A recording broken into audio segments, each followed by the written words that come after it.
श्च दलगोविंद चापेषु मधुसूदन रथितुं वामनं दृष्ट्वा पुनर्जन्म नाविद्यते।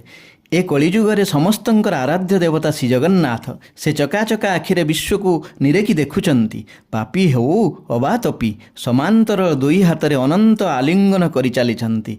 भक्ताधीन भगवान से भक्त को मुक्ति देवाई से तीनोटी व्यवस्था करिचंती। दल यात्रा रे दल गोविंद, चाप खेल रे मधुसूदन, रथरे वामन रूप दर्शन कले मनीष आउ पुनर्जन्म हुए नाही। एई देखंतु दुईटी चाप नंदा और भद्रा उपरे महाप्रभु समस्त को दर्शन देउछंती। नरेंद्र पुष्करिणी चारिपटे असंख्य भक्त प्रत्यक्ष व परोक्ष भाव देखि नियंतु मणिमा को। सतरे महाप्रभु कि लीला तुमर, तुमको भी गरम लगे ना?